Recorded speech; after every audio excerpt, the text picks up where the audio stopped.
Priscila é uma amiga de longa data, né, que me convidou para falar aqui um pouco para vocês. Então, um convite que me deixou muito satisfeita, a gente fica muito feliz. Eu sou conhecida de participação das bancas, que eu vou, de dizer que um dos critérios para participar de banca é ser amigo das pessoas. E eu acho que falar isso, né, quase todas as bancas que eu participo, seja de pós-graduação ou de graduação, eu costumo falar dos meus afetos com as pessoas, e eu não acho isso menos importante, né? Na verdade, eu acho isso muito importante dizer que a gente está aqui num diálogo não só por uma questão acadêmica, mas por uma questão de afinidades e de muitos afetos, né?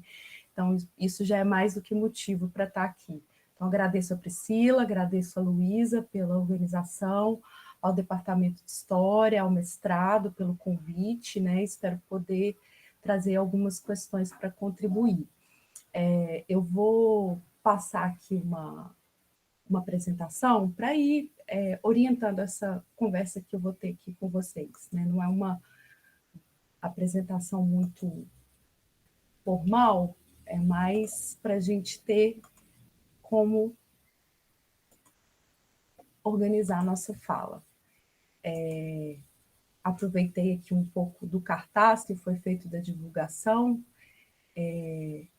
Deixa eu dar um... Eu vou colocar em modo de apresentação, então eu não vou conseguir ver vocês, mas aí, se tiver qualquer problema, por favor, me interrompam, tá bom?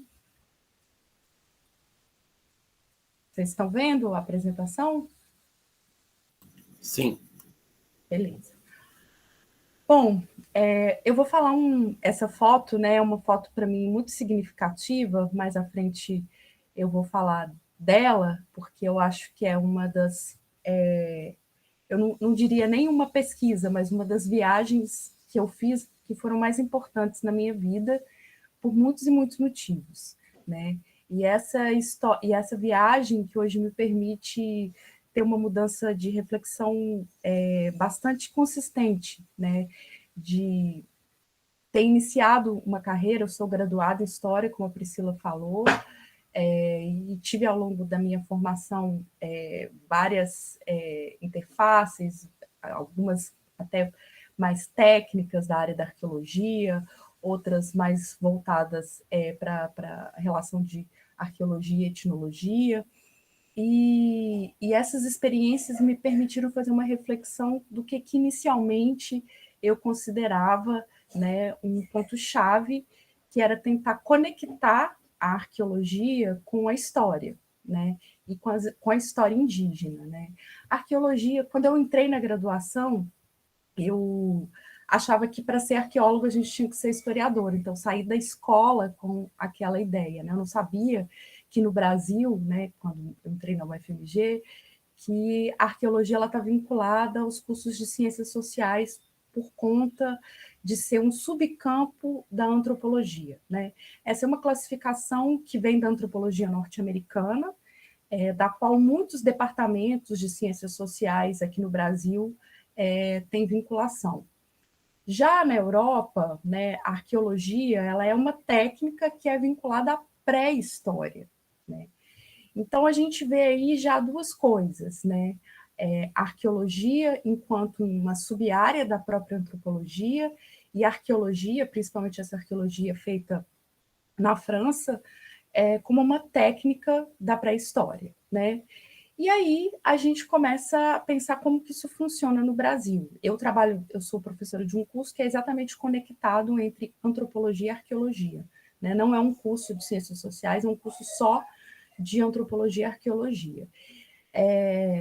E por que isso faz sentido, né? Bom, porque a arqueologia é a forma que nós temos de contar a história antiga dos povos indígenas, né? Se a gente pensa que o evento da colonização, né, os eventos da colonização, o processo todo, a invasão europeia no que veio a se chamar de continente americano, é um ponto numa história de pelo menos 14 mil anos, de populações que são ancestrais dos povos indígenas atuais, de todo o continente americano. né? Então, a conexão da arqueologia com a antropologia vem muito nesse sentido, né? Nós estamos falando sobre como contar essas histórias antigas através da materialização dessas histórias, seja nos sítios arqueológicos, seja nos objetos arqueológicos. Em alguns momentos, é possível ir além dessas materializações e conectar também com formas sociais e de pensamentos indígenas. E é um pouco isso que eu vou tentar mostrar para vocês, né? Na minha graduação de História, eu fui estagiária, voluntária e bolsista em vários projetos que eram realizados dentro do setor de arqueologia, que fica no Museu de História Natural da UFMG, né? É uma unidade da UFMG, e eu fui bolsista e orientanda, principalmente do André Proust, que é um arqueólogo francês, mas que tem uma longa trajetória aqui na arqueologia brasileira. Ele, inclusive, fez parte da equipe que escavou e recuperou os remanescentes ósseos da Luzia, né?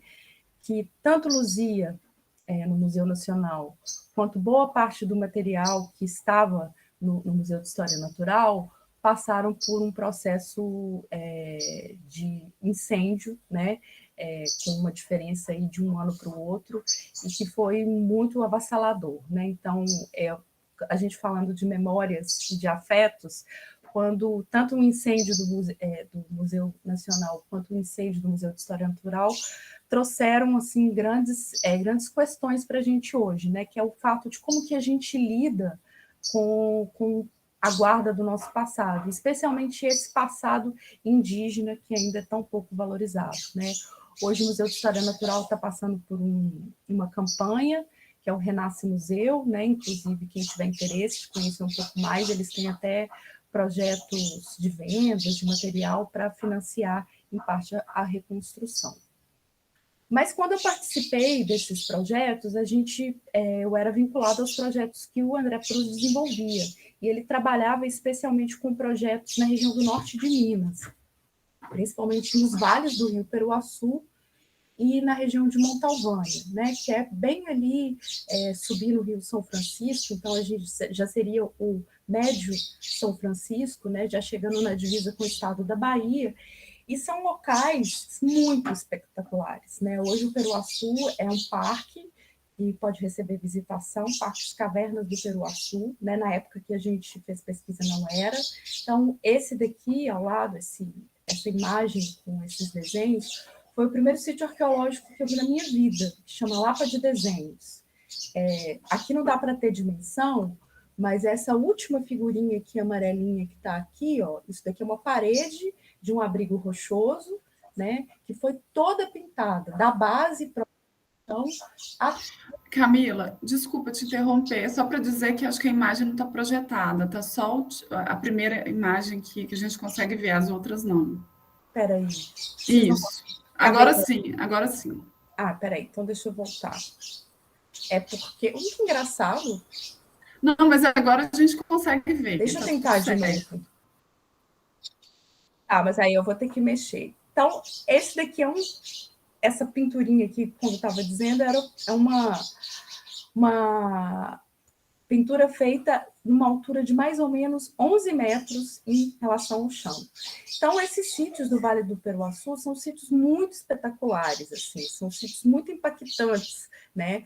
Tanto pela localização de ser um vale, um cânion, assim, repleto de cavernas e abrigos, quanto pela própria dimensão, né, das pinturas que foram feitas em locais muito altos.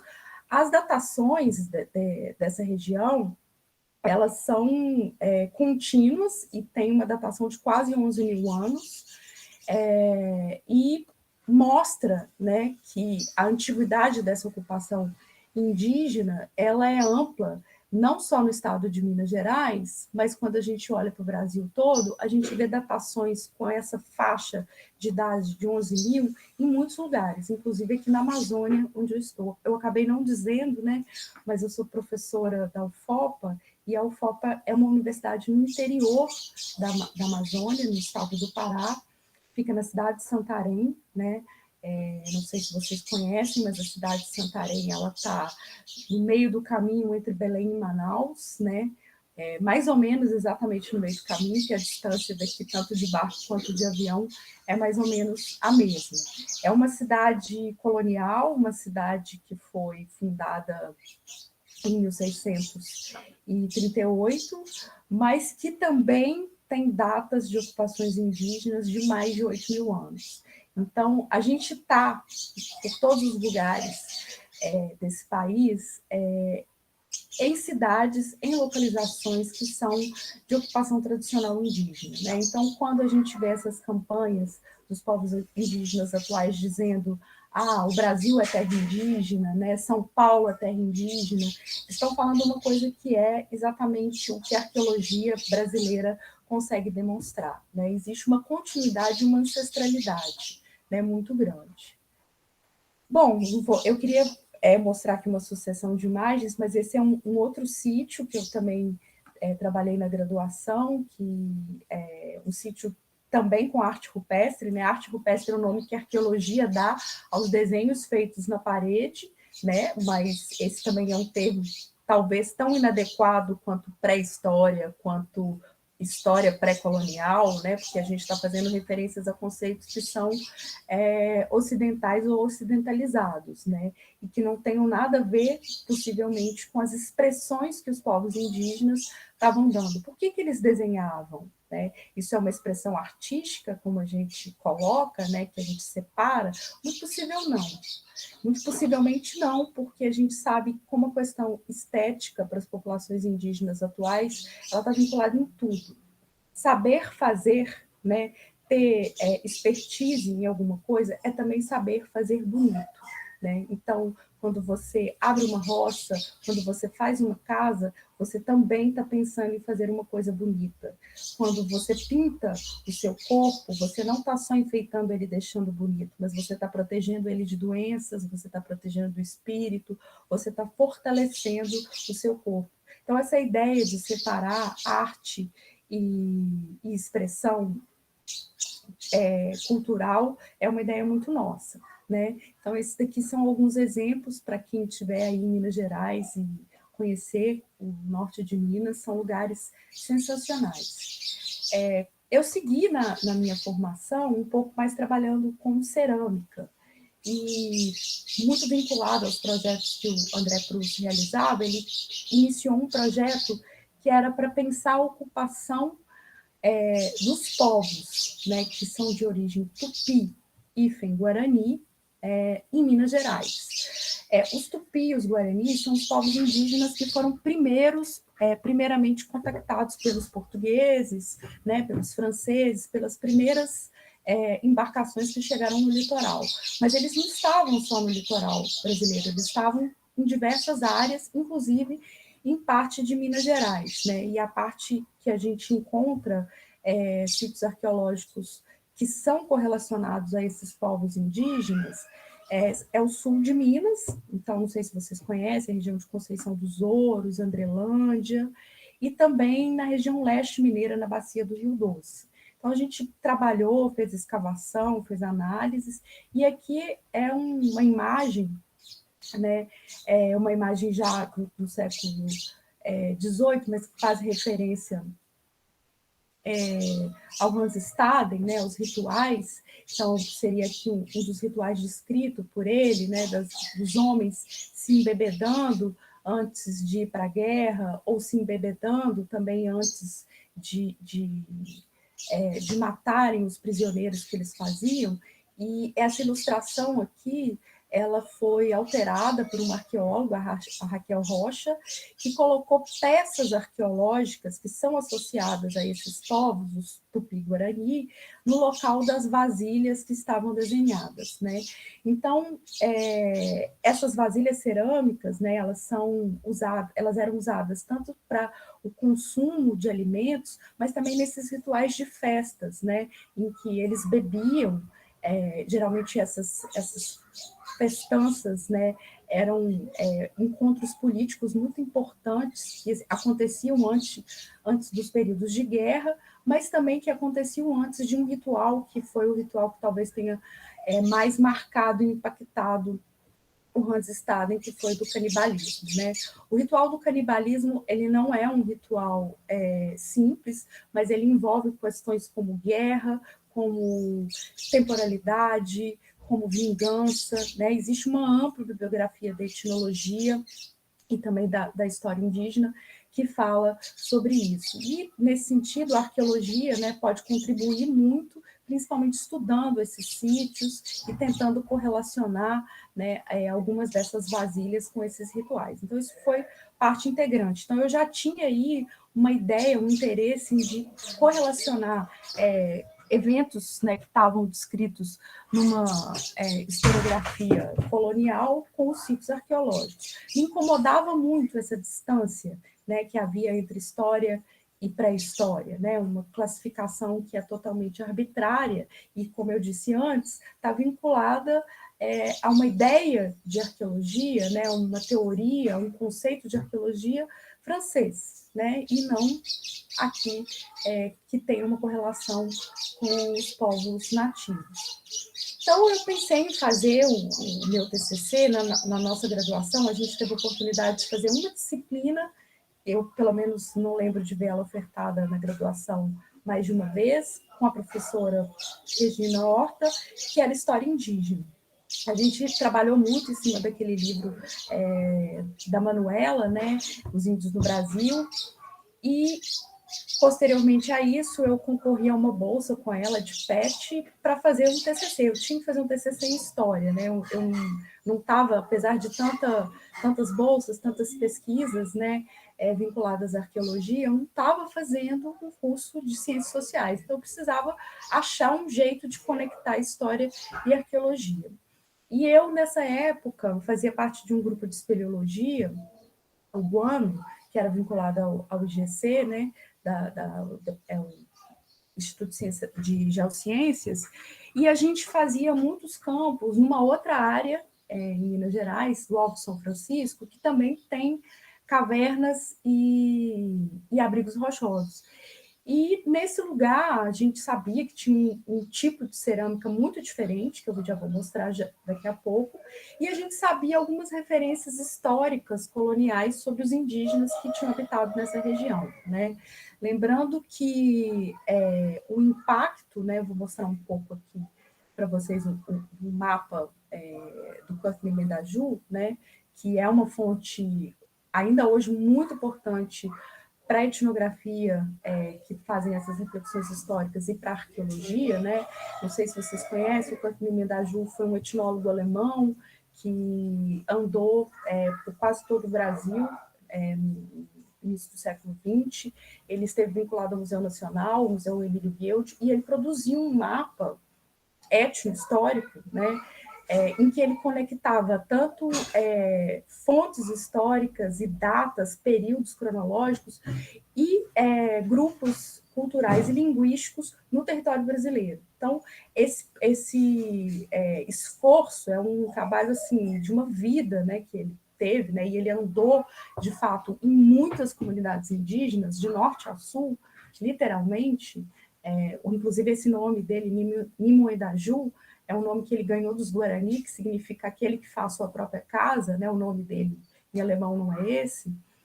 O Nimoedaju, ele conseguiu, então, criar pontos de partidas para muitas áreas onde a gente conhecia muito pouco sobre a história indígena daquele local. E uma dessas áreas é justamente o Alto São Francisco, onde eu fiz o TCC. O TCC eu botei aí uma cópia aí da capa, que chama Cataguás, Mito de uma História Indígena. História indígena e arqueologia no Alto São Francisco.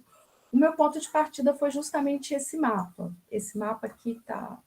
Esse é o mapa completo, né? Então, cada uma dessas linhazinhas aqui coloridas é um povo, né? Tem os nomes, e também essas colorações têm a ver com a matriz linguística deles. Hoje, no Brasil, a gente tem 353 línguas indígenas sendo faladas, mas imagina isso no desencontro colonial, né? Quantas e quantas línguas a gente sabe que foram desaparecidas, né? E quando a gente olha para Minas Gerais, né, voltando aqui na imagem, é muito interessante que a gente vê um vazio aqui, né? Esse vazio não significa que não existiam povos indígenas, muito pelo contrário, né? Tem sítios arqueológicos de origem indígena em todo o estado de Minas Gerais. Esse vazio tem justamente o reflexo da violência, né, da colonização sobre os povos indígenas em Minas Gerais. A gente sabe que parte significativa foi exterminada, houve um genocídio em massa de diversas populações, mas a gente sabe também que houve estratégias como a fuga, principalmente para a região de Goiás. Então, quando a gente olha aqui para a região que eu propus estudar, a gente só vê um nomezinho, Cataguá, e a gente vê uma data, 1563, que é a data de um documento que faz uma menção aos Cataguá, né? Então, no TCC, eu fiz uma busca por esses documentos, usei também fontes secundárias, fontes principalmente do século XIX e do século XX, para tentar chegar a entender quem eram esses Cataguá, né? E, por princípio, o material arqueológico que a gente encontra não é um material correlacionado com povos tupi. E Cataguá é uma palavra em tupi, que significa gente do mato, literalmente. Né? Ca, mato, e guá, gente. Então, seria aqueles que viviam no mato. Nesse sentido, voltando para esse mapa, a gente vê que os caminhos dos colonizadores até chegar a essa área foram caminhos que foram guiados por povos indígenas de origem tupi. Então, muito possivelmente, os indígenas que estavam aqui não eram falantes de língua tupi, mas eram falantes de outras línguas, muito possivelmente de línguas G. E a gente vê isso nas cerâmicas que são encontradas nesses sítios. Isso daqui é um acervo que está no Museu do Alto São Francisco, MAC, que fica na cidade de Pains, né, quem tiver interesse. Isso daqui era uma urna arqueológica, eu participei da escavação, então tem uma pessoa sepultada aqui dentro, acho que dá para ver, tem a réplica dos ossos aqui dentro.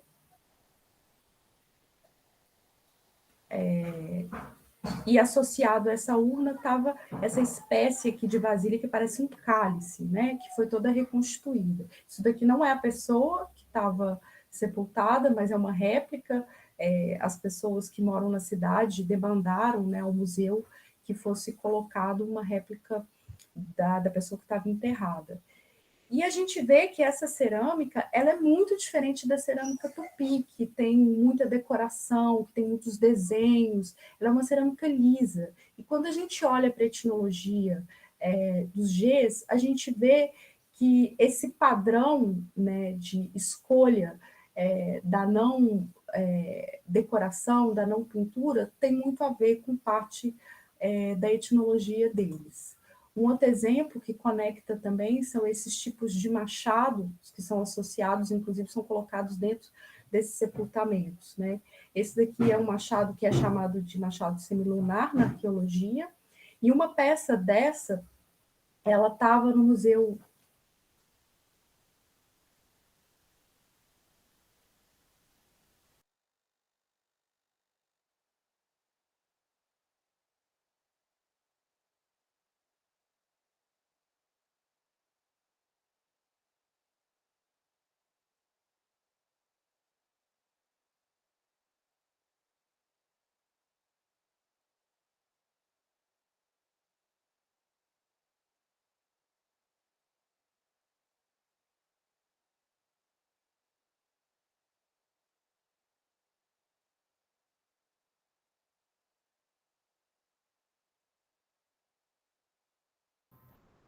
Gente, a Camila teve um problema de conexão, daqui a pouquinho ela volta. Ela já está voltando.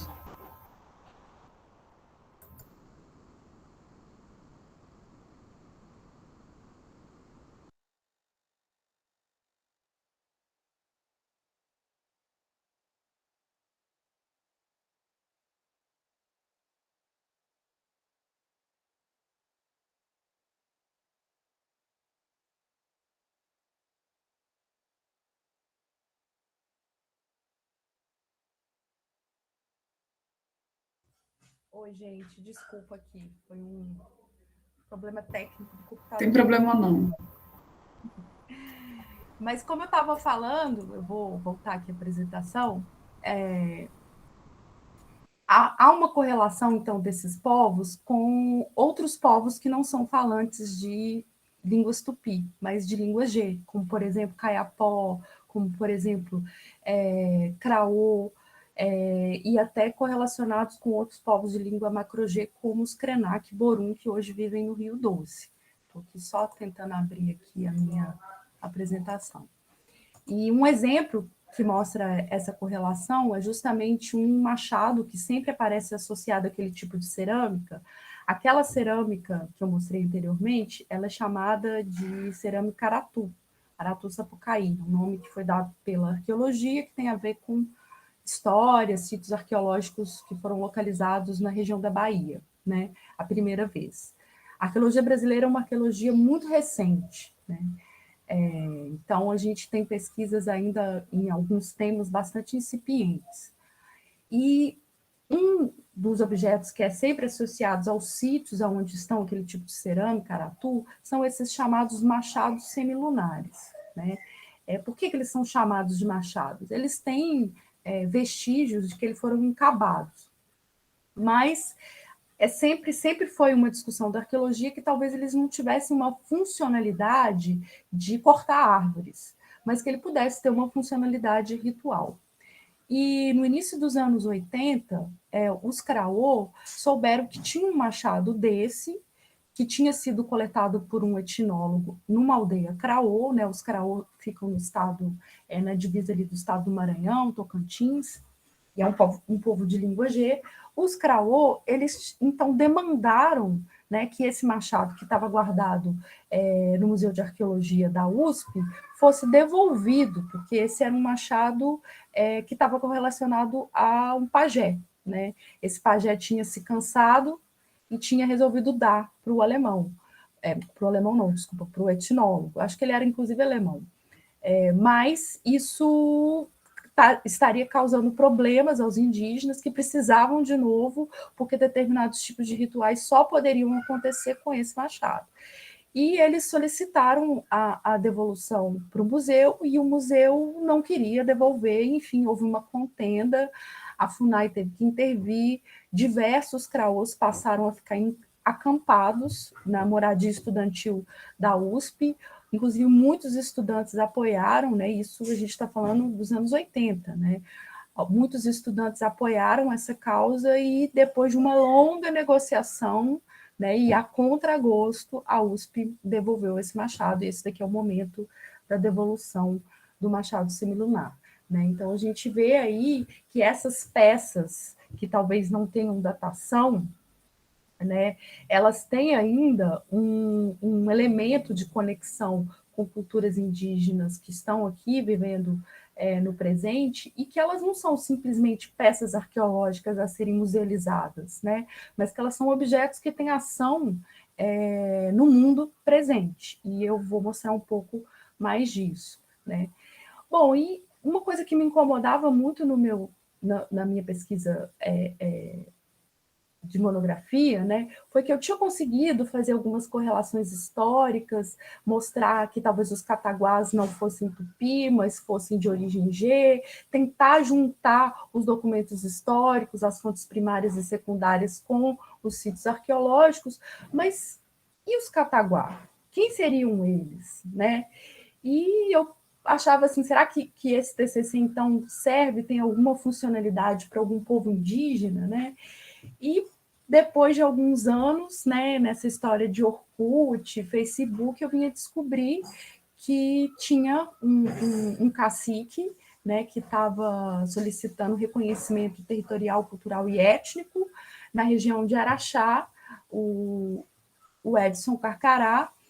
E aqui eu mostro um pouco da luta dele. Hoje em dia eu não tenho contato, não sei como que as coisas estão, mas ele tinha uma associação indígena, Associação Indígena Andaiá, e ele se denomina Catuá Araxá, né? Juntando os cataguá, né, esse cataguá histórico com os araxá, que também eram mencionados em fontes históricas como os povos aparentados, né? Então, naquele momento, quando eu pude entregar meu TCC para ele, quando eu pude conversar com ele, aquilo dali fez muito mais sentido para mim, né? Mas aquilo naquele momento foi uma experiência meio única, isolada, mas que me movimentou a pensar em fazer uma arqueologia com povos indígenas, né?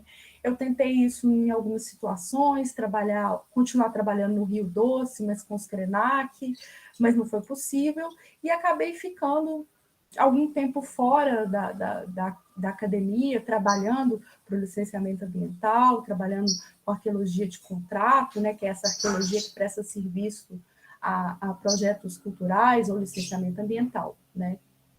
Então, essas questões que separavam história e arqueologia, que definiam, né, o período da pré-história como aquele antes da invasão europeia, essa história que o pré-colonial, né, que o período colonial definia também aquele período anterior à colonização, né, ou seja, 1500 é uma mudança, diga.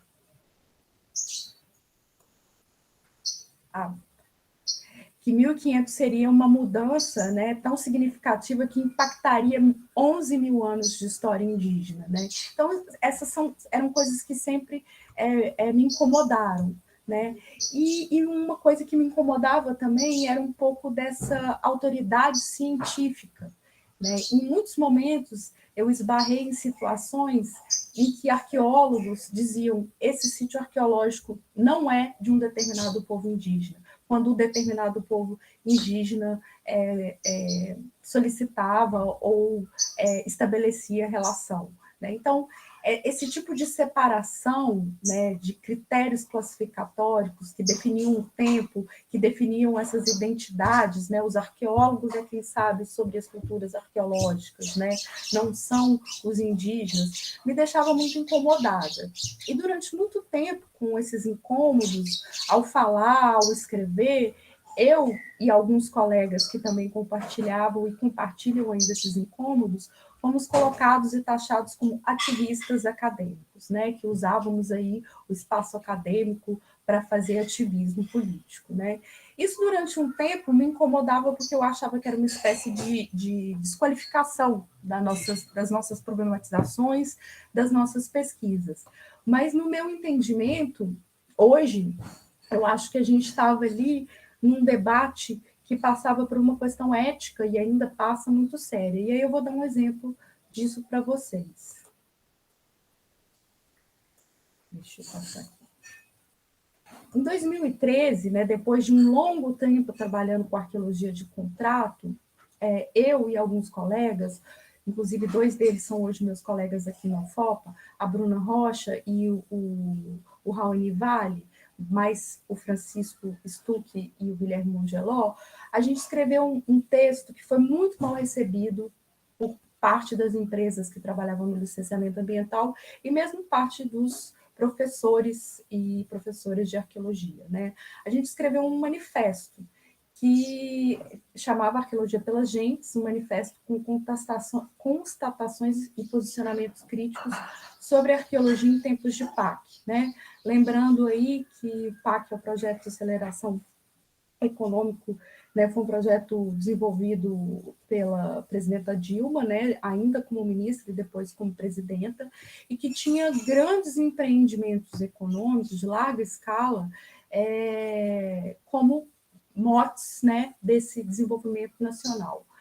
Alguns deles funcionaram muito bem, mas muitos desses projetos que foram pensados e executados na Amazônia brasileira eram projetos um pouco desengavetados da ditadura militar, né? Muitos deles eram empreendimentos de estradas, hidrelétricas, e um deles, que eu vou apresentar aqui, motivou isso. O mais famoso, vocês todos conhecem, que é o caso de Belo Monte.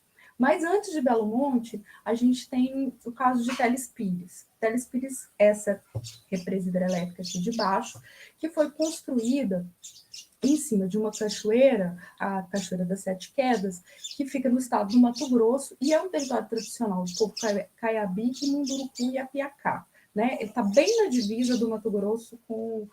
não exatamente na divisa, mas bem próximo da divisa com o Mato Grosso com o Pará, né? Então, nessa época, a gente conhecia muita gente que trabalhava com os Caiapi, e o Francisco Stuck, que é um dos autores, e com os Munduruku, que a Bruna Cigarã e o Raoni, que também é um dos autores desse trabalho, e a gente discutindo sobre como a arqueologia estava trazendo, né, os empreendimentos e a posição da arqueologia em relação ao que se fazer desses empreendimentos também estavam causando impacto na vida dos Munduruku. Quando essa cachoeira foi destruída para se tornar uma represa, não se destruíram só pedras e caminhos de água, mas se destruíram lugares sagrados. Isso daqui é um lugar sagrado que tem a ver com a cosmologia de origem desses povos, desses 3 povos, e isso daqui também está cheio de sítio arqueológico, sejam sítios arqueológicos com pedras gravadas com desenhos, ou sejam de sítios arqueológicos com antigas aldeias. E dentre essas antigas aldeias, uma foi escavada justamente pela empresa que estava fazendo o licenciamento ambiental.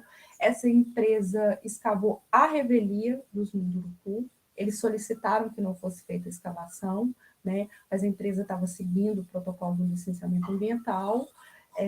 E essas urnas, né, que são vasilhas cerâmicas com pessoas enterradas, ancestrais sepultados, foram retiradas, né? 12 urnas foram retiradas.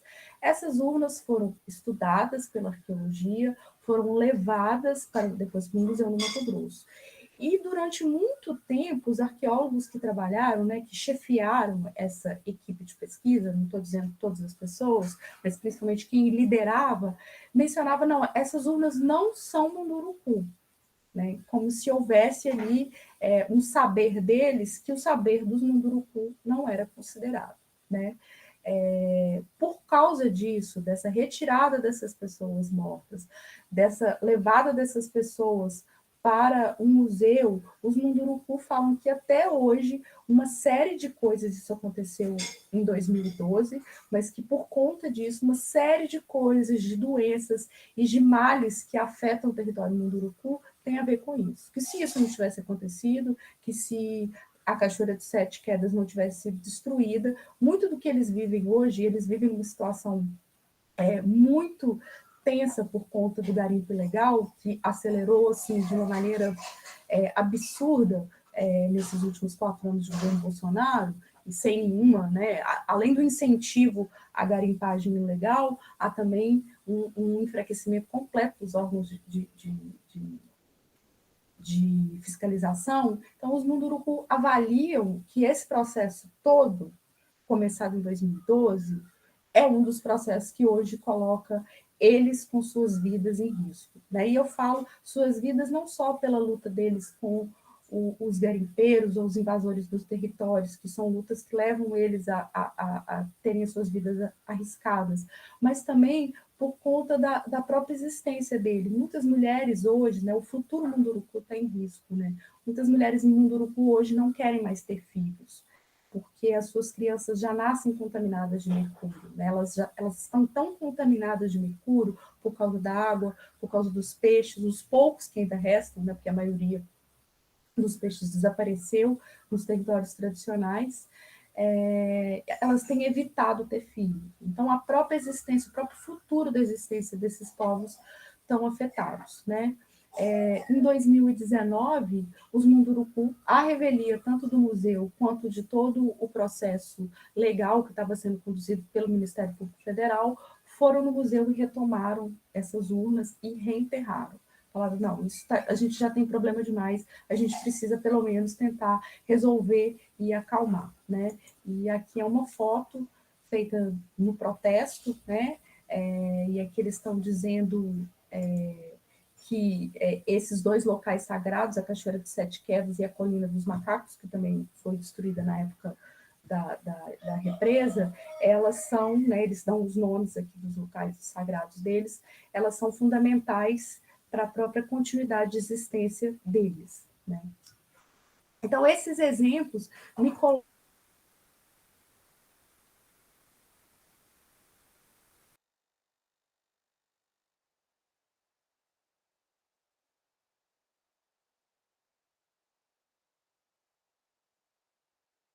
coisas acontecendo sobre povos indígenas, sem tentar uma correlação e sem tentar uma parceria efetiva com eles, né? Então, eu entrei no segundo mestrado que eu fiz para trabalhar no território indígena, que eu vou mostrar para vocês aqui no mapa, e essa foi uma experiência muito interessante, porque diferente dos Munduruku, que diziam isso daqui é nosso, isso daqui a gente precisa disso, né, para continuar a manter o equilíbrio das relações dos mundos espirituais e físicos. Esses povos, que muitos deles são chamados de Waiwai, daqui a pouco eu mostro para vocês, tinham um suposto desinteresse. Esse suposto desinteresse, como se eles não tivessem interesse nessas coisas antigas, com o passar do tempo e do meu conhecimento com eles, das experiências vividas juntos com eles, eu fui vendo que, na verdade, era uma outra coisa. Eles entendiam que desenterrar essas coisas, na verdade, traziam riscos para o presente, mais ou menos de uma forma semelhante ao que os Munduruku entendiam, né? Mas de um jeito de expressar isso de uma maneira muito diferente. E eu tentei, né, expressar isso na minha pesquisa de doutorado, essa reflexão de pensar presente e passados misturados, né?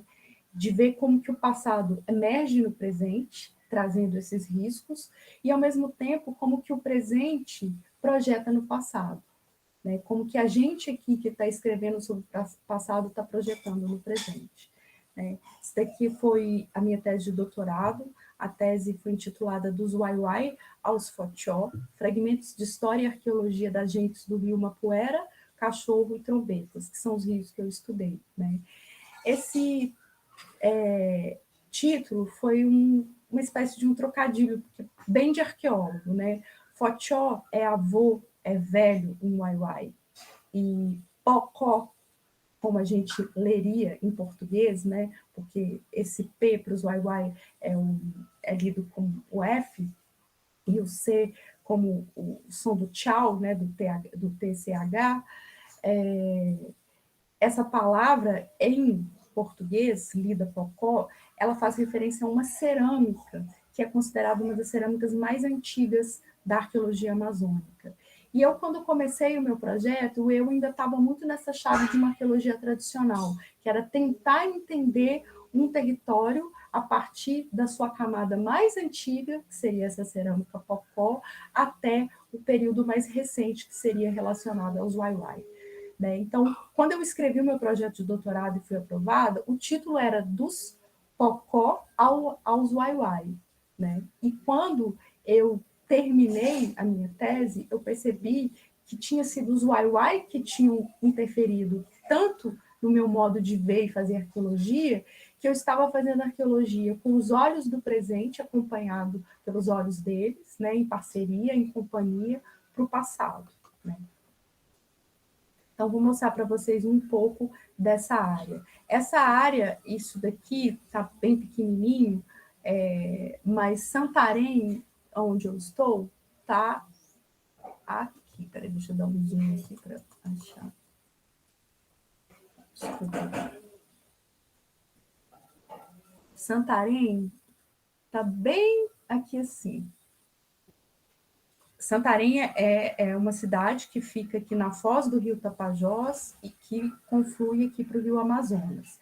Quando a gente olha para o outro lado, a gente está na margem direita do Amazonas. Quando a gente olha para a margem esquerda, existe um contínuo de terras protegidas, né? Repios, flotas, flonas e terras indígenas, execs também, que colocam esse território aqui, que faz divisa do estado do Pará com o Amapá e também com o Suriname, a Guiana e a Guiana Francesa, que é um dos contínuos mais bem preservados que a gente tem de floresta, né?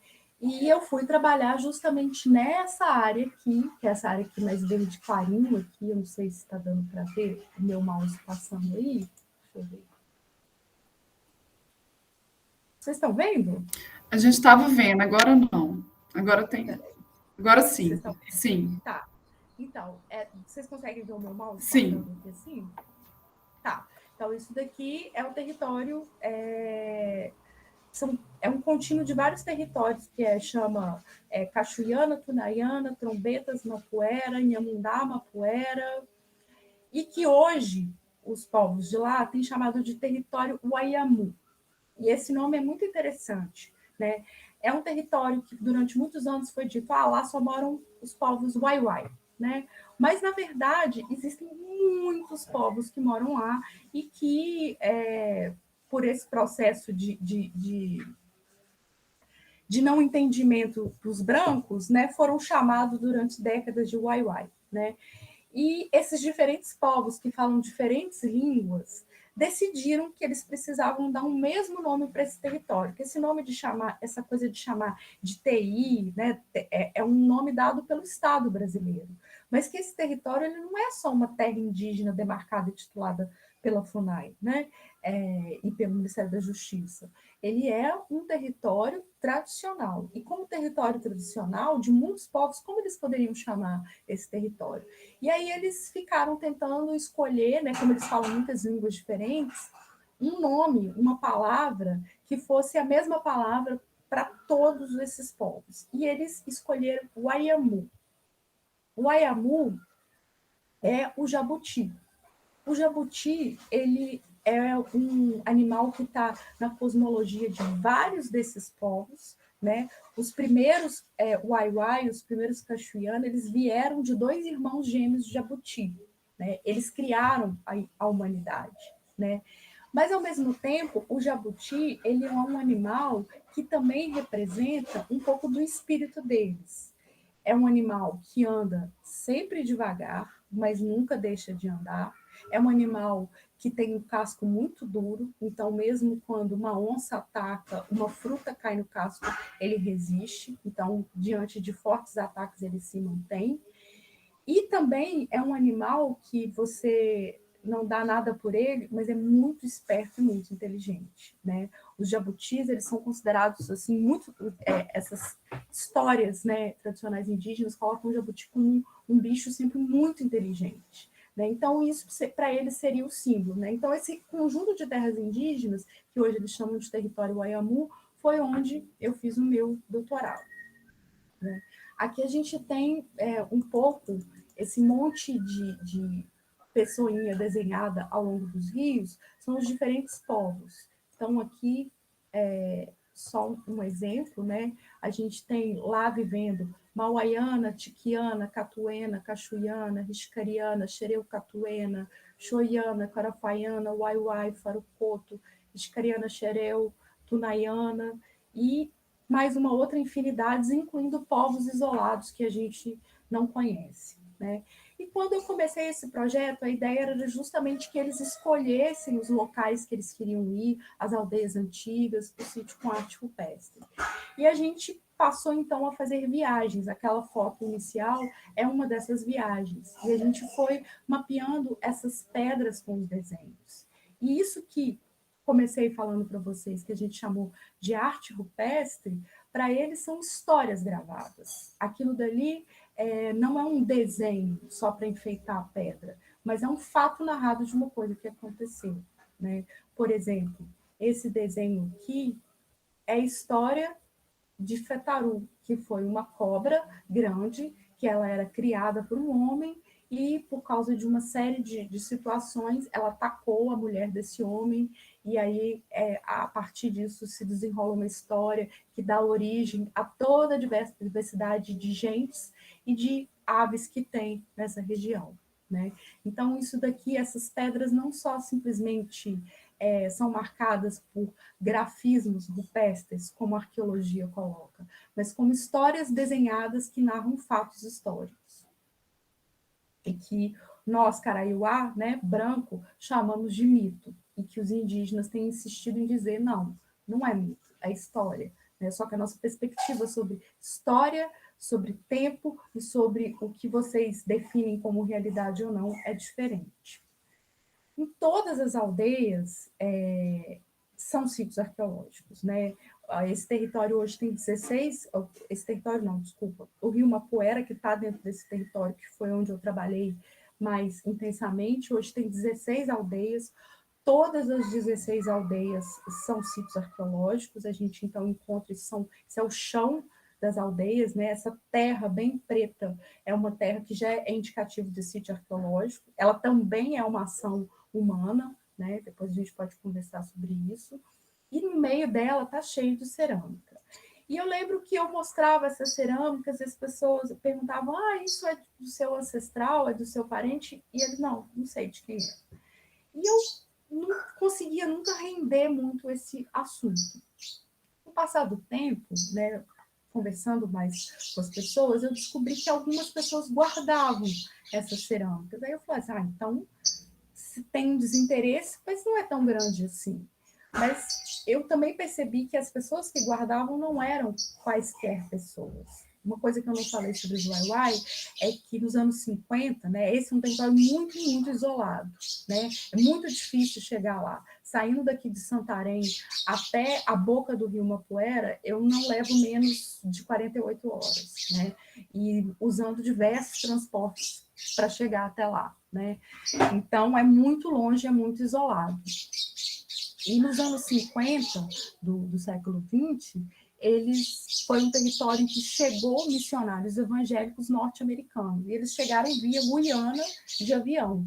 E eles criaram aldeias, missões e converteram boa parte desses indígenas. E nessa conversão, uma das coisas que ficou proibido é justamente a prática da pagelança, né? Que eles chamam de Yascomô, né, que é o pajé, aquele que trabalha para a saúde, né? O pajé é uma figura que tem um trabalho para a saúde física e espiritual das pessoas, mas ele também tem um poder que pode ser usado para fazer feitiços, para adoecer as pessoas. E os missionários transformaram o pajé numa figura do demônio, né? E os espíritos que são espíritos da natureza, então cobra grande é um espírito, o urubu, que está aqui representado nessa cerâmica, isso aqui são cabeças de urubu, são espíritos muito poderosos, né, que são correlacionados com o pajé. Né? Quem conectava esse mundo dos vivos, né, dos gente aqui, com as gentes dos outros mundos, porque esse é um entendimento indígena, né?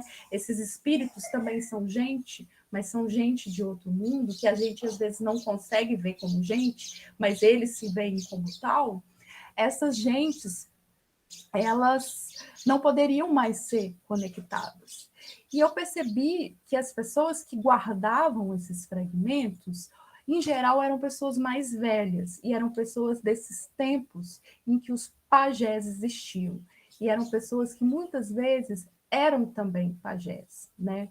Ou eram casadas com pajés, como é o caso dessa senhora aqui, né? O marido dela não está nessa foto. Isso foi uma das coisas que eu apresentei na tese, né? E eu não tinha muitos dados para trabalhar com isso, mas enquanto eu estava escrevendo a tese, eu me tornei professora da UFOPA.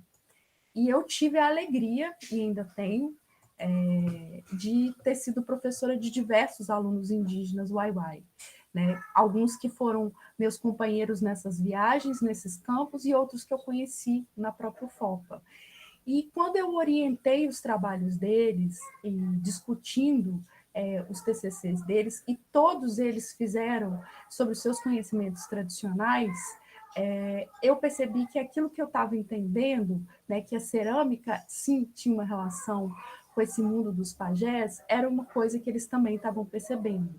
Né? Então, a partir disso, a gente escreveu artigos, publicou essas reflexões em conjunto. Esse daqui é o Jaime Chamei Waiwai, hoje ele é mestre em arqueologia pela UFMG, ele agora, nesse momento, está, inclusive, em um evento, ele está trabalhando como bolsista num projeto que junta Bolívia, Alemanha e Brasil, né? Ele é super reconhecido hoje na arqueologia brasileira, ele é o primeiro arqueólogo indígena, né, a se formar, né? Então, tenho muito orgulho de ter sido professora e orientadora dele, ele é meu amigo, muito mais do que meu ex-aluno. Esse daqui é o Chone Waiwai, que também trabalhou com as cerâmicas. O Chamen trabalhou mais com essa história de correlacionar a cerâmica ao xamanismo. E o Chone Waiwai trabalhou mais com essa história de como as mulheres faziam. Então, isso daqui é ele em campo, fazendo pesquisa etnográfica para fazer a sua descrição das cerâmicas Waiwai, né? E nesse processo, eu percebi que eu estava ali, eu não tinha mais interesse em fazer uma arqueologia sem fazer com eles, sem estar em diálogo com eles, seja eles sendo também arqueólogos, como o Chone e o Chamen, né? A gente não tem só os dois como arqueólogos indígenas, mas também tentando correlacionar esses interesses da própria comunidade. Quando eu cheguei para fazer o doutorado, eu tinha um projeto, eu apresentei, né? Perguntei se eles tinham interesse, se eles me permitiam, eu tive autorização. Mas eu não construí esse projeto desde o início com eles. Eu não fui fazer um levantamento de demanda com eles, né?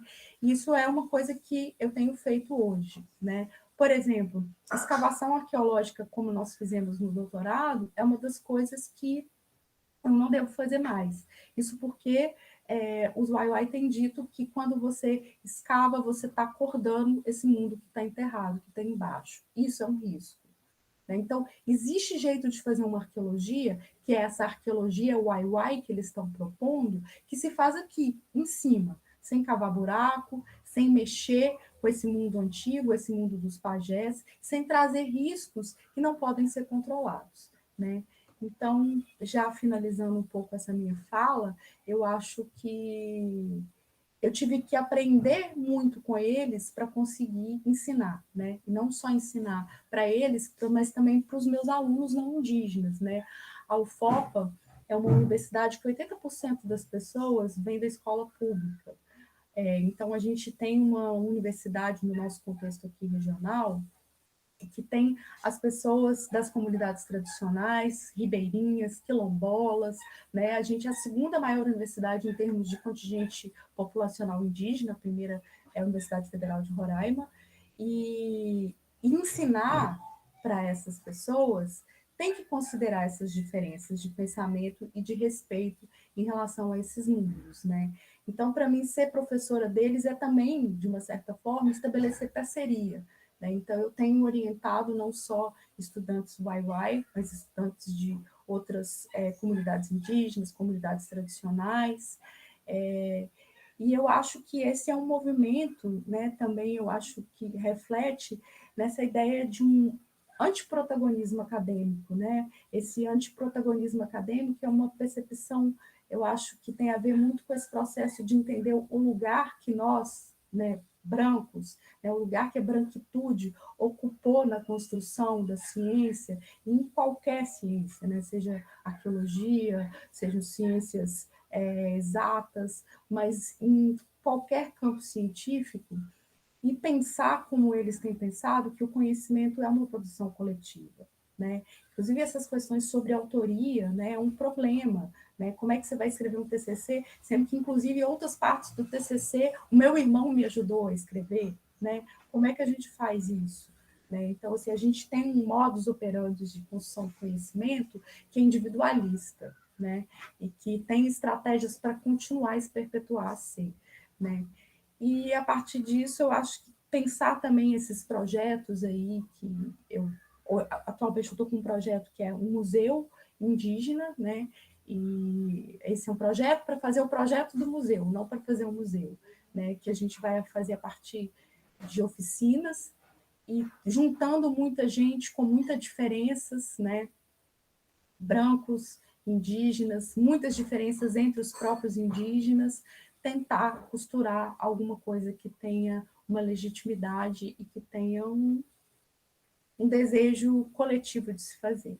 Né? Eu coloquei aqui também uma coisa que eu acho que tem sido fundamental na minha formação como professora e pesquisadora, que é a leitura dos intelectuais indígenas, né? Isso daqui é a coleção Tembetá, que há alguns anos foi editada, mas eu acho que ler o que esses intelectuais me ajuda muito a pensar também como orientar esses trabalhos que são de realidades tão diferentes da que eu venho. Né? Então, eu, como professora, tenho um contínuo de aprendizagem com os meus alunos. E era isso que eu queria falar. Não sei se eu falei de arqueologia, a Priscila queria que eu falasse mais de arqueologia, mas eu falei de outras coisas. Né? Então, agradeço a vocês e a atenção aí por esse tempo. Um dia de jogo, né? Camila, nossa, poxa, muito obrigada. Eu adorei sua fala. Foi muito bom te ouvir, assim, né, por tudo, porque eu acho que esse relato de experiência, né, desse processo de formação ajuda a gente a pensar sobre os sentidos da arqueologia, sobre a complexidade desse ofício, né, e como é que a gente, como historiador, a gente enfrenta, né, uma ignorância imensa a respeito não só do mundo indígena, né, mas como os problemas políticos também que envolvem o trabalho de arqueólogos, de arqueólogas no Brasil, né? Então, eu acho que a sua fala ajudou muito a gente a visualizar essas questões e a pensar um pouco sobre as possibilidades de se aprofundar nesse tema. Porque é uma questão grave, né, Camila? A gente vê, por exemplo, a Universidade de Viçosa, que é uma universidade grande, a gente não tem um professor com formação em arqueologia. Né? Então, é algo que faz a gente refletir sobre o drama, né, da gente reescrever essa história indígena e da gente trabalhar com os indígenas. Né? Eu gostei muito do que você falou com relação a esse antiprotagonismo acadêmico, né? Porque eu venho me convencendo disso, né? Que é importante a gente se colocar num lugar de escuta e de entendimento de que a gente tem que reaprender porque o mundo mudou, né? A gente viveu uma série de desafios que de alguma forma, as antigas práticas não dão conta mais né, de serem feitas da mesma forma. E isso que você falou, né, dessa riqueza de experiências, de ter alunos indígenas, e eles te ensinarem, né, como fazer, né, um saber agir em conjunto, né, um outro tipo de construção de conhecimento que sirva a vida, né, que faça sentido para as pessoas. Me parece assim, muito caminho que a gente deve seguir, né, ou deve, né, por mais difícil que seja colocar em prática, né, esse tipo de consciência eu acho que algo necessário atualmente, assim, e desafiador, porque ainda assim, por mais que a gente consiga se entender, eu acho que isso é uma postura contra-hegemônica, né, mesmo nas universidades públicas, que pode haver um consenso a respeito da necessidade da preservação da memória indígena, mas o modo de fazer, o modo de operar ainda não é nessa perspectiva que a gente está aqui identificando, que você está realizando, está conseguindo colocar em prática. Então, eu quero te parabenizar, eu fiquei muito satisfeita, muito feliz com a sua apresentação, porque eu também aprendi muito e a pensar a respeito da arqueologia, da história e com a sua trajetória. Eu vou abrir um pouquinho para as perguntas, para quem quiser colocar alguma questão, antes de continuar. Se você quiser falar também agora, fica à vontade. A gente faz agora com uma boa conversa, gente. Quem quiser se manifestar.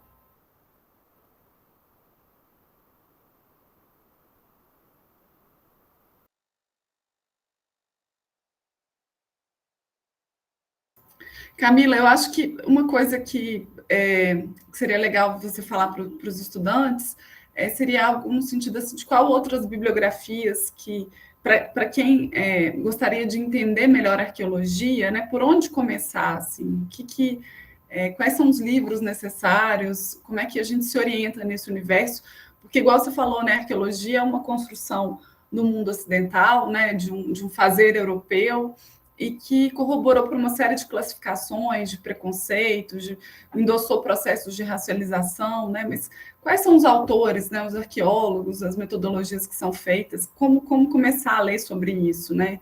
Que ajuda, inclusive, a gente, como historiadora, a repensar as nossas práticas. Eu acho que primeiro tem...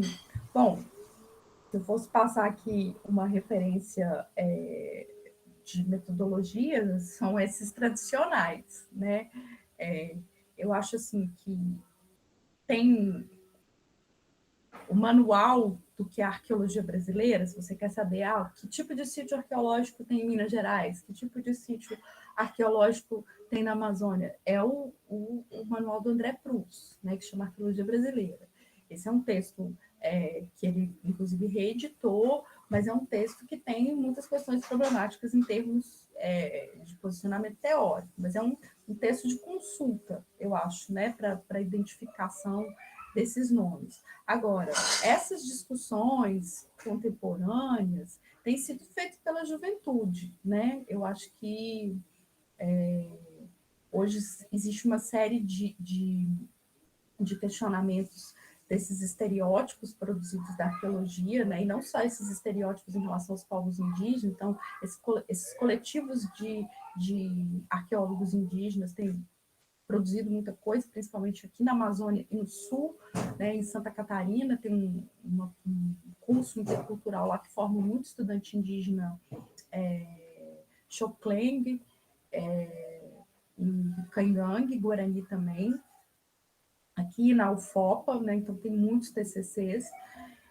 Tem, acho que interessante também a rede de arqueologia negra, né? Que são os arqueólogos negros que estão aí propondo arqueologias afrocentradas, né? Isso é muito legal, mas muito legal mesmo. Então tem uma série de produção em vários estados.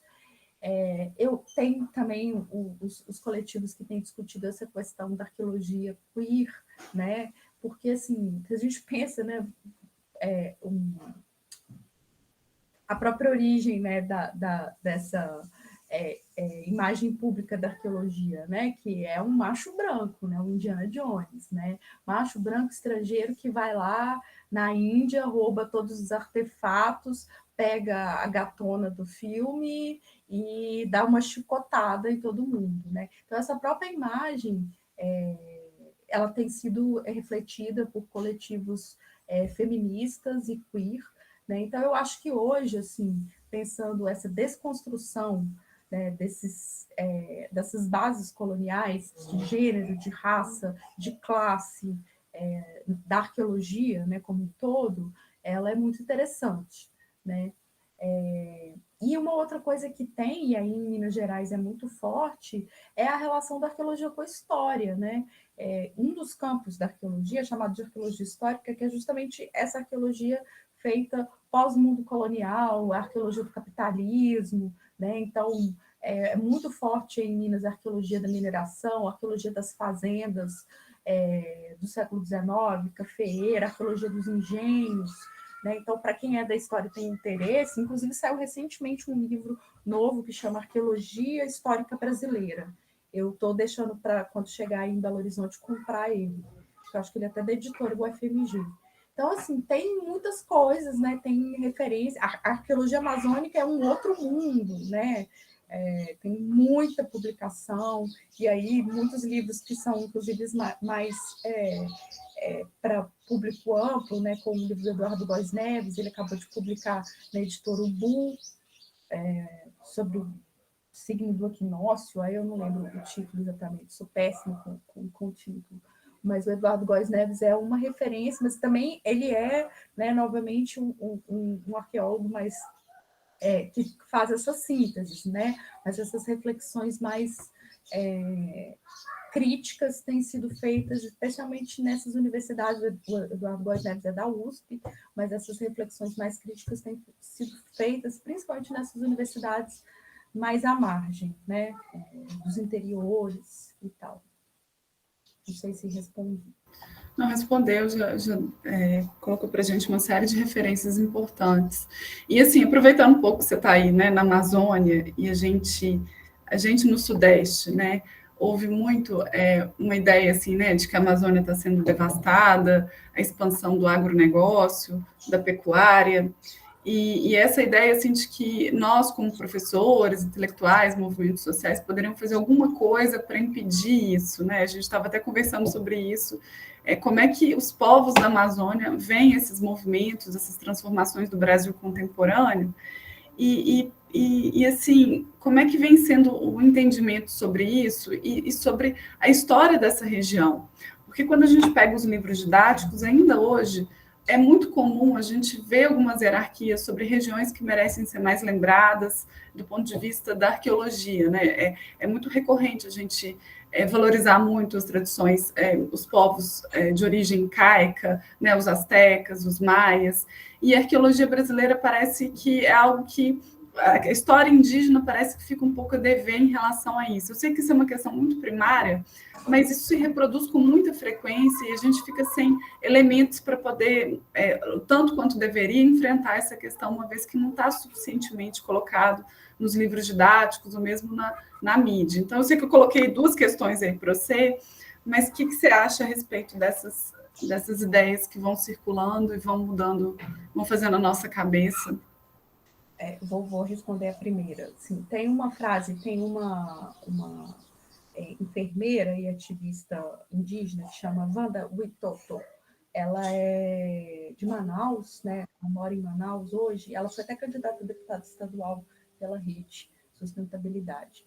E ela foi uma das primeiras indígenas a ser vacinada. Ela ficou super na linha de frente da Covid.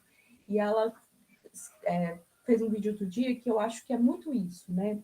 As pessoas costumam olhar para a Amazônia de cima, né? Então, aquelas imagens que aparecem na TV, que aparecem nas redes sociais, dos grandes incêndios, você está olhando a Amazônia de cima, como se você estivesse vendo um satélite. Mas você não está olhando a Amazônia de baixo. Debaixo da Amazônia tem muita gente. A gente não está. Quando a gente fala assim, vamos preservar a floresta, a gente tem que falar, vamos preservar as pessoas que se relacionam com a floresta. E as pessoas que se relacionam na floresta não estão só na floresta, mas elas estão nas cidades também. Né? Você acabou de vir aqui em Santarém, você viu as cidades amazônicas, elas são assim, há centenas de anos de colonização, elas são delegadas a uma não urbanização, né? A uma negação de princípios básicos como saneamento urbano. A gente mora numa cidade que está na beira de dois enormes rios, o Tapajós e o Amazonas, e falta água. Eu conheço assim, bairros e bairros que não tem água. Eu, por exemplo, cavei um poço na minha casa, ilegal, inclusive, né? Estou aqui fazendo confissão de crime, que era o único jeito de eu ter água na minha casa. Né? Então, assim, não adianta olhar para a Amazônia, vamos preservar a Amazônia, sem pensar nas pessoas. E as pessoas não são só os povos indígenas, são também os ribeirinhos, são os quilombolas, são as pessoas das cidades. Né? Então, assim, olhar para a Amazônia com uma complexidade maior, eu acho que é o que falta ao Sudeste e ao Sul. Né? E eu faço essa crítica principalmente depois que eu vim morar aqui. Né? Isso não é uma coisa simples. Né? A Amazônia não são muitas camadas, né, construídas em séculos. E uma das outras coisas, dessa coisa que eu acho que até se relaciona com essa primeira pergunta, é que durante os primeiros anos de arqueologia amazônica, era como se a Amazônia tivesse a sombra dos Andes, né? Porque a gente sabe o rio Amazonas, lá nos Andes, né? Inclusive é por isso que ele tem essa cor barrenta, porque ele vem carregando sedimento das montanhas, né? Ele vem trazendo todo esse composto geológico e depois derrubando os barrancos e tomando essa cor, né? Então o rio Amazonas nasce nos Andes. E as culturas amazônicas foram descritas, né, por norte-americanos e europeus como uma sombra dos Andes. Quando se olhava para a Amazônia, se olhava para a Amazônia o que ela não tinha. A Amazônia não tem pirâmide, que tem nos Andes, a Amazônia, que tem na Mesoamérica e nos Andes, a Amazônia não tem cidade, que tem nos Andes, a Amazônia não tem o Inca, né, o imperador que tem, não tem um sacerdote, não tem lei, não tem rei, não tem fé, né? Não tem nada do que eles queriam que tivesse, eles achavam. Mas hoje, né, a gente olhando para a produção da arqueologia amazônica, a gente tem dados muito que sustentam muito de uma outra coisa muito mais importante, né? Quando a gente fala aí, né, a Amazônia hoje é o centro do debate do mundo, né? Se a Amazônia não for preservada, o planeta vai queimar, né? Hoje esse é um problema global, mundial. Só que a floresta amazônica não é um item ou um bioma de origem puramente natural. A gente tem dados arqueológicos que a floresta amazônica tem sido manejada há mais de 11 mil anos. E esse manejo da floresta tem produzido uma biodiversidade enorme. A gente tem dados de que o solo amazônico tem sido transformado continuamente há pelo menos 4 mil anos. Então, essa ideia de que o solo amazônico é pobre, né, que quando você derruba a mata, você desertifica, ok, mas tem áreas que você tem uma terra preta, não sei se vocês viram aquele sítio que eu mostrei lá, né, das aldeias, a terra é preta, preta, preta mesmo, assim, muito escura. Aquilo dali não é um solo natural, aquilo é um solo transformado por ação humana. E quando a gente fala em ação humana, a gente desidentifica quem de fato transformou, que foram os povos indígenas. Tem 11 mil anos de legado de um patrimônio, que hoje é considerado um patrimônio mundial, dos indígenas. Então, tudo bem, os incas deixaram cidades que são super importantes, mas os povos indígenas da Amazônia deixaram uma floresta. E se a gente não considerar isso como um patrimônio cultural, histórico, arqueológico e ambiental, a gente está novamente fazendo o que a Wanda e o Buitoto falou, tirando as pessoas da floresta e olhando para a floresta como um ente, sendo que floresta é um mundo que é manejado, para os indígenas é um mundo que tem muitas camadas espirituais, né, e que tem que continuar de pé, né? Então, respondendo, tentando juntar as duas coisas, não sei se eu consegui. Não conseguiu. É muito interessante, muito importante a sua fala, muito importante mesmo, porque isso não é o que a gente vê na mídia, de fato, né? A noção que a gente tem da Amazônia é de cima, a gente vê a Amazônia de cima e não pensa nas pessoas. A Sabrina levantou a mão aqui, vou passar a palavra para ela. Bom dia a todos. Meu nome é Sabrina e eu sou mestranda do mestrado Patrimônio Cultural, Cidadania e Paisagens, e sou orientanda da Priscila. A minha questão seria um pouco sobre... É que eu estou estudando os indígenas puris, na zona da Mata Mineira, e estão no processo de retomada. E eu gostaria de saber se tem trabalhos, assim, como é que a arqueologia pensa, ela pode ajudar na legitimação de algumas identidades no presente. Quais são as questões que envolvem isso, que seria bom pensar? Esse uso da arqueologia para pensar essa identidade no presente, considerando também o processo histórico, né, que é um povo, é o mesmo povo, mas tem muitas diferenças, né? Então, como é que a arqueologia, usar a arqueologia para legitimar uma coisa no presente também traz implicações. Eu queria reflexões sobre isso. Obrigada. Sabrina, que ótimo. Super interessante seu tema. Tem uma arqueóloga que foi até minha colega na UFMG, a Elisângela, eu esqueci foi o nome dela, acho que é Elisângela Moraes, que ela fez uma dissertação sobre os puri na arqueologia. E a gente tem também algumas pesquisas mais antigas, eu acho que é Sheila Mendonça, que é uma arqueóloga do Museu Nacional, que também trabalhou com sítios arqueológicos correlacionados com os puri, que são esses sítios na divisa de Minas com o Rio, né? Então, acho que essas duas referências podem te ajudar, né? E principalmente a partir da Elisângela, que fez uma dissertação sobre isso, talvez outras referências possam aparecer a partir do que ela está escrevendo. Bom, isso que você está colocando, né, sobre como que a gente pode implicar nessa questão da retomada, eu acho muito importante, porque isso é uma das coisas que mais aparece aqui no meu cotidiano como professora, né? A região do Baixo Tapajós, assim, falei, a cidade foi fundada em 1638 como uma missão jesuítica. E muitas das aldeias deixaram de ser aldeias, viraram missões, né?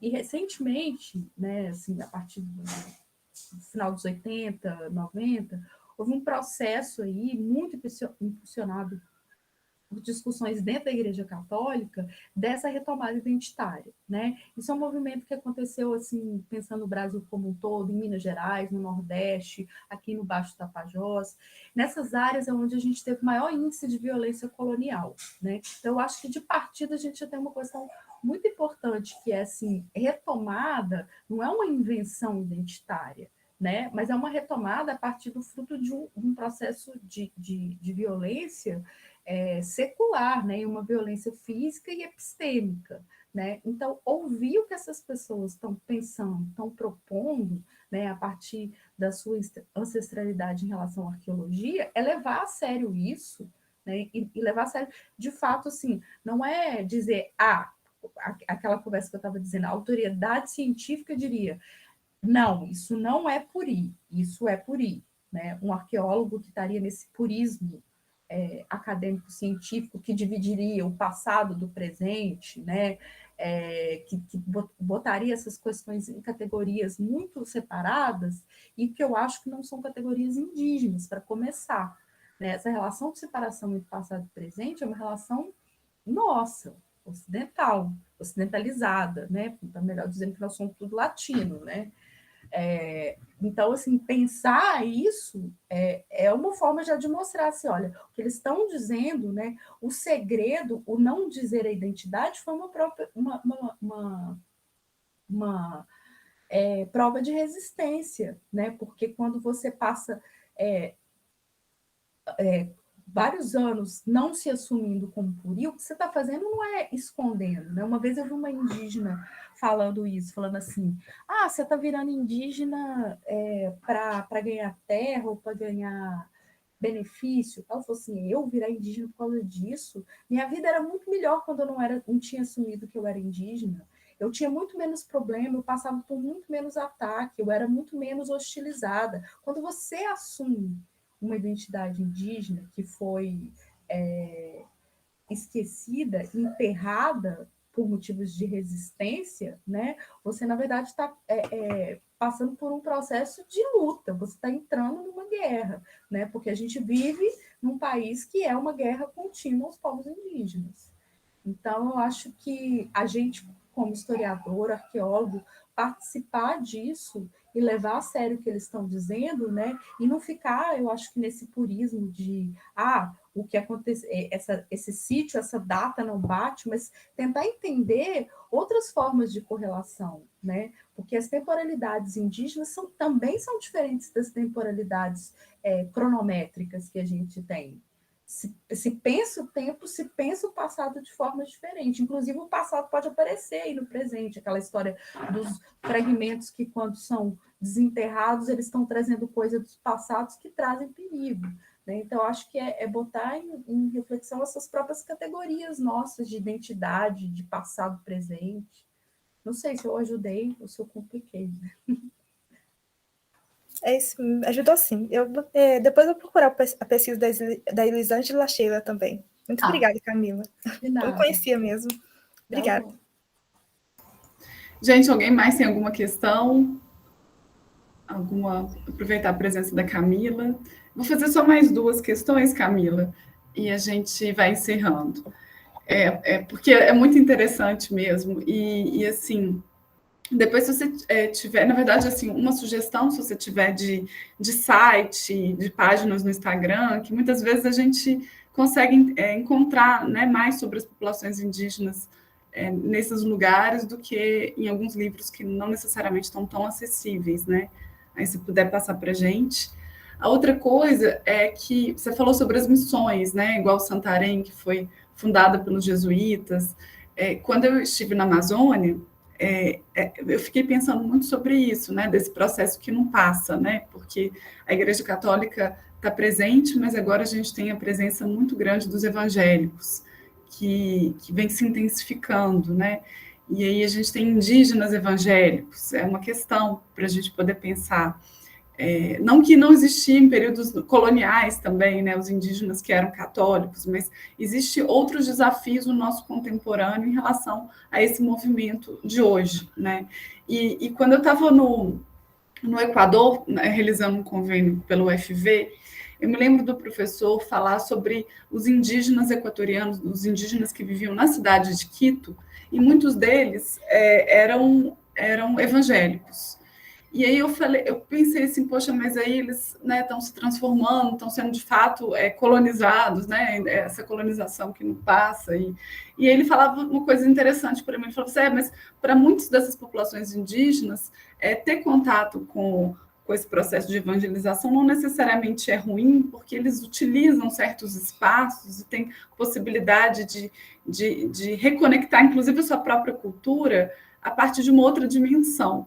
E ele falando assim que na cidade de Quito, no Equador, muitos indígenas, muitas lideranças indígenas são os próprios missionários, assim, são como se diz, os pastores são indígenas.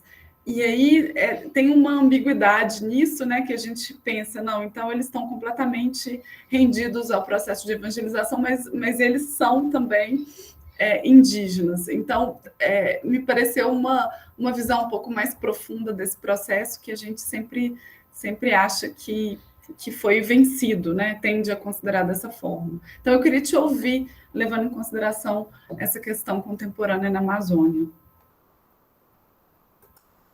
Sobre a primeira questão, eu acho que assim, os sites as fontes que mais dizem sobre os indígenas são os próprios indígenas, né? Então, acho que acompanhar a COIAB e a PIB, né, que são essas associações de organização políticas deles, e aí as páginas das redes sociais têm vários links para outras coisas, para as coisas que estão acontecendo, né? Então, a COIAB e a PIB, eu acho que tem o ISA, né, que é um Instituto Socioambiental, que tem, inclusive, uma enciclopédia sobre povos indígenas e dá apoio a muitas das lutas.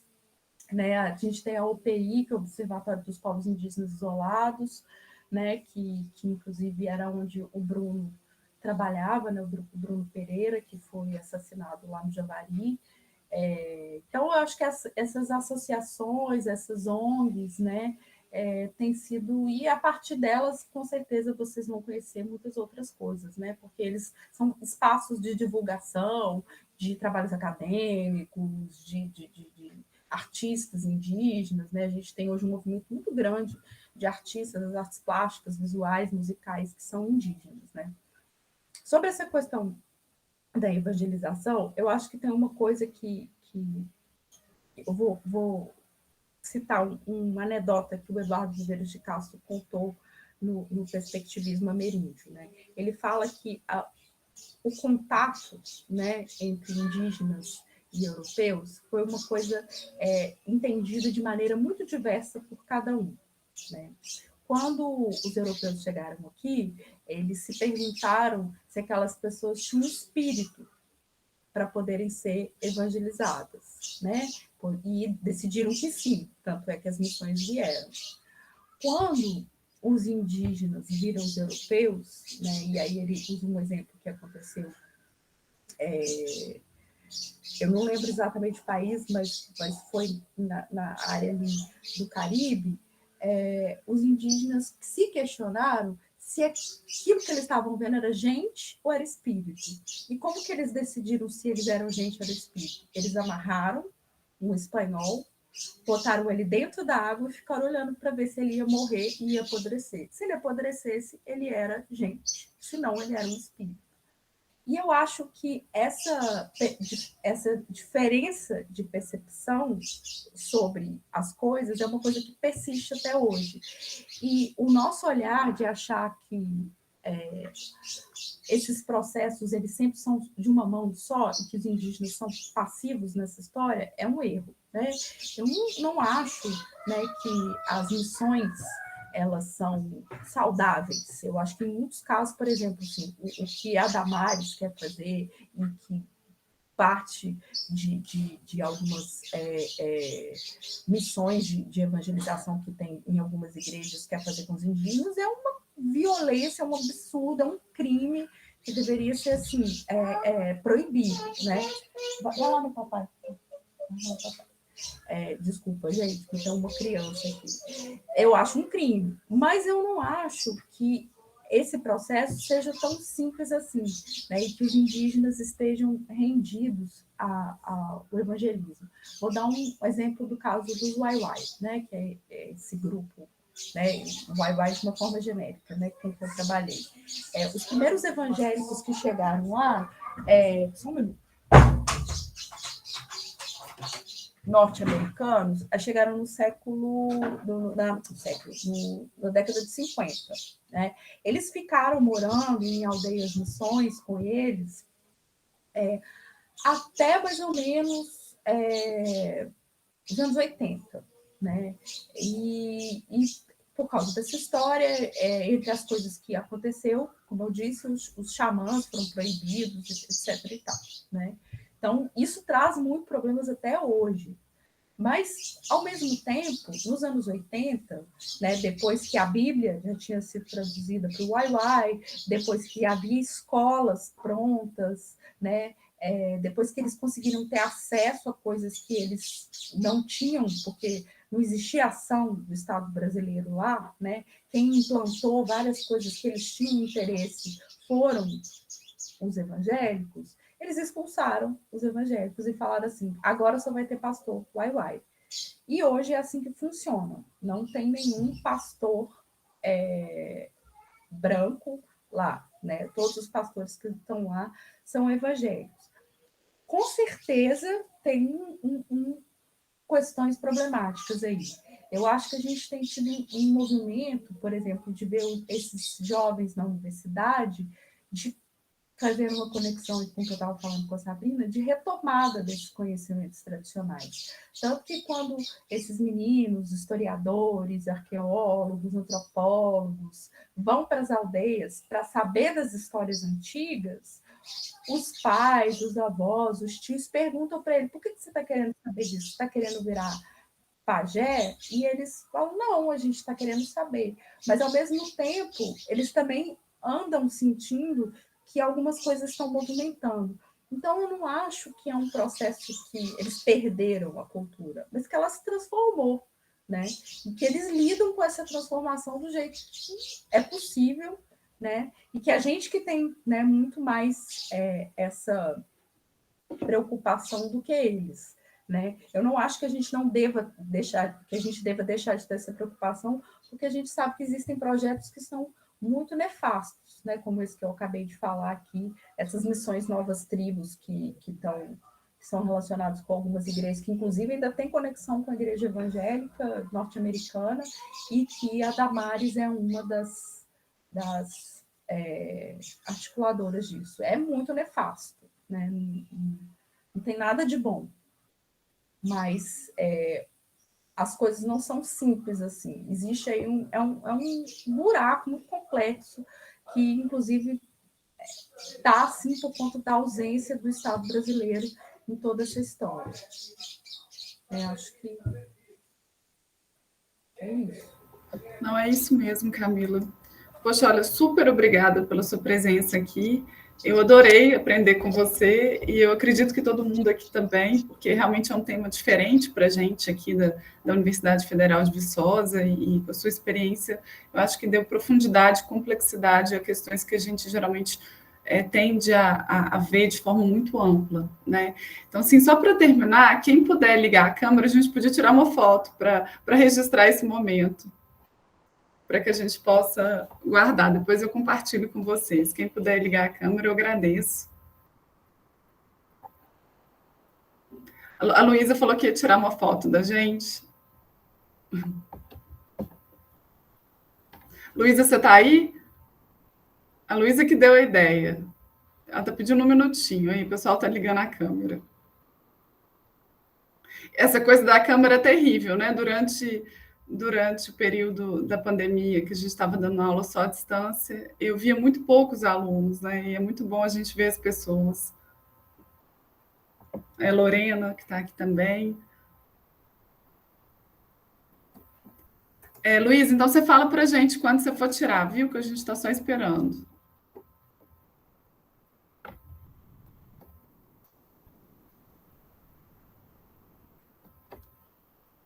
A Luísa pediu 1 minuto aqui.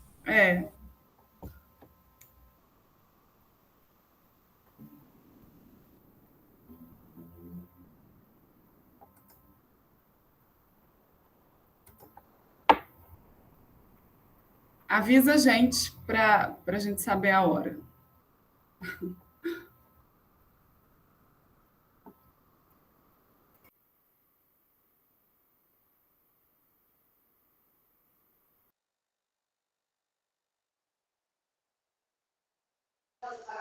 Pessoal, todo mundo sorrindo, então eu vou tirar o print, tá bom?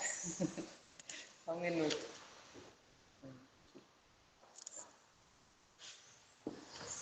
Prontinho, obrigada.